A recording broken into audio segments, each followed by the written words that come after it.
வணக்கம். இது நியூஸ் ஃபர்ஸ்டின் காலை நேர பிரதான செய்திகள். உங்களோடு இணைந்து கொள்ளும் நான் ஜெனி ஜீவராஜ். விரிவான செய்திகளுக்கு செல்லும் முன்னர் முதலில் இன்றைய தலைப்புச் செய்திகள்.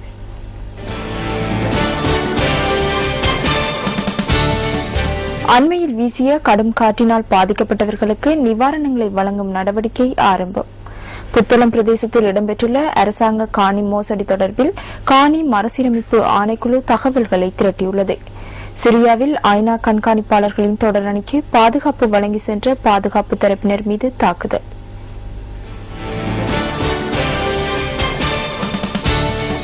இனி விரிவான செய்திகள். கடந்த சில தினங்களாக நாட்டின் பல்வேறு பகுதிகளிலும் வீசிய கடும் காற்று காரணமாக இதுவரையில் 286 குடும்பங்கள் பாதிக்கப்பட்டுள்ளன. இதனால் 1724 பேர் பாதிக்கப்பட்டுள்ளதாக இடர் முகாமித்துவ நிலையத்தின் உதவி பணிப்பாளர் பிரதீப் கொடுப்பிலி குறிப்பிடுகின்றார். அவர்களுக்கு தேவையான நிவாரணங்களை வழங்குவதற்கான நடவடிக்கைகள் முன்னெடுக்கப்பட்டுள்ளதாகவும் அவர் கூறினார். அம்பாறை, முல்லைத்தீவு, வவுனியா, மட்டக்களப்பு, பொலனறுவை, ரத்தினபுரி மற்றும் மொனராகலை ஆகிய மாவட்டங்களில் அண்மையில் பலத்த காற்று வீசியது. இந்த காற்றினால் 786 வீடுகள் பகுதியளவில் சேதமடைந்துள்ளதுடன் 67 வீடுகள் முற்றாக சேதமடைந்துள்ளதாகவும் இடர் முகாமித்துவ நிலையத்தின் உதவி பணிப்பாளர் குறிப்பிடுகின்றார். பாதிக்கப்பட்டவர்களுக்கான நிவாரண உதவிகள் இடர் முகாமித்துவ நிலையத்தின் மாவட்ட பிரிவுகள் ஊடாக வழங்கப்பட்டு வருவதாகவும் அவர் கூறினார். அரசாங்க அதிபர்கள் மற்றும் பிரதேச செயலாளர்கள் ஊடாக பாதிக்கப்பட்ட மக்களுக்கு தேவையான நிவாரணங்களை வழங்கும் நடவடிக்கைகள் ஆரம்பிக்கப்பட்டுள்ளதாகவும் இடர் முகாமித்துவ நிலையத்தின் உதவி பணிப்பாளர் பிரதீப் கொடுப்புலி மேலும் தெரிவித்தார்.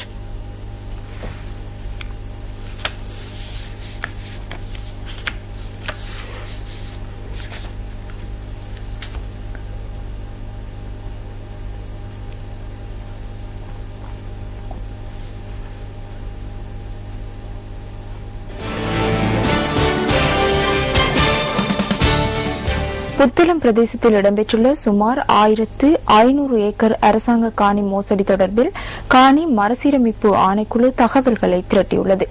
அரசியல் தலையீட்டுடன் போலி ஆவணங்களை பயன்படுத்தி அரசாங்க காணிகள் மோசடி செய்யப்பட்டுள்ளதாக ஆணைக்குழுவின் பணிப்பாளர் சட்டத்திரணி ஹரிகுப்தா ரோஹனதீர குறிப்பிட்டார். இந்த 1500 ஏக்கர் காணிகளையும் காணி மறுசீரமைப்பு ஆணைக்குழுவிற்கு பொறுப்பேற்கப்பட்டுள்ளதாக அவர் கூறினார். அத்துடன் போலி ஆவணங்களை தயாரித்தவர்களுக்கு எதிராக கடும் சட்ட நடவடிக்கை மேற்கொள்ள உள்ளதாகவும் ஆணைக்குழுவின் பணிப்பாளர் தெரிவித்தார்.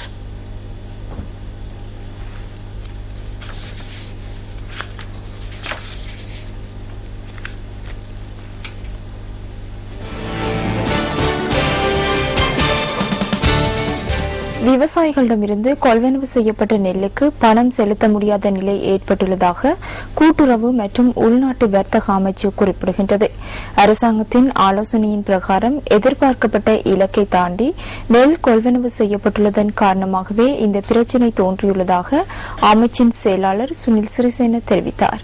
இறுதிக்கட்டமாக கொள்வனவு செய்யப்பட்ட நெல்லுக்கு ஒரு வாரத்திற்குள் பணம் செலுத்துவதாக உறுதியளித்திருந்த போதிலும் அதன் பொருட்டு வங்கிகளில் பண வைப்பு செய்வதில் தாமதம் நிலவியுள்ளதாகவும் அவர் குறிப்பிட்டார். நாளை மற்றும் நாளை மறுதினம் ஆகிய 2 தினங்களில் விவசாயிகளுக்கான நிலுவைப் பணத்தை வழங்க முடியும் என எதிர்பார்ப்பதாகவும் அமைச்சின் செயலாளர் கூறினார்.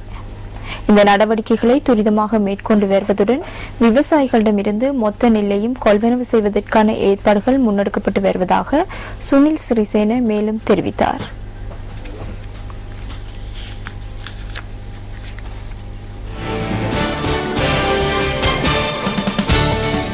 கொழும்பு நீர்கொழும்பு பிரதான வீதியில் இடம்பெற்ற வாகன விபத்தில் ஒருவர் உயிரிழந்துள்ளார்.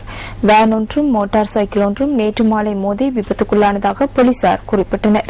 இந்த விபத்தில் கலனி கோணவெல பிரதேசத்தைச் சேர்ந்த 38 வயதான ஒருவரே உயிரிழந்துள்ளார்.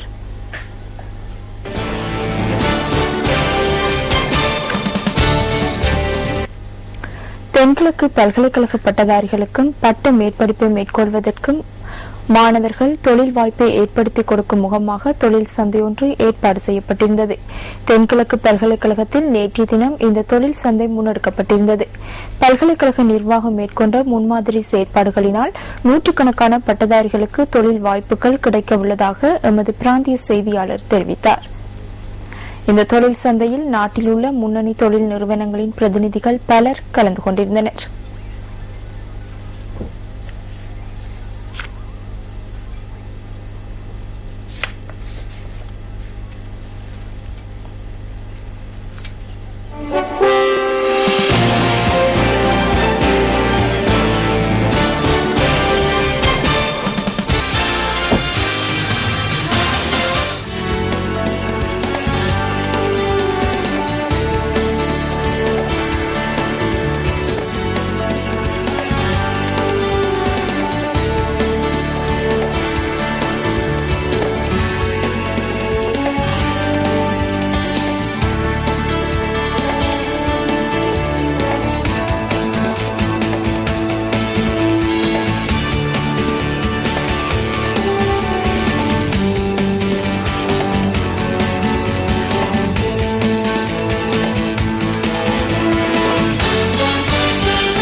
இலங்கையின் அழகிய எழில் கொஞ்சம் பகுதிகளுக்கு உங்களை அழைத்துச் செல்லும் டிஸ்கவர் ஸ்ரீலங்கா தொகுப்பு அடுத்து.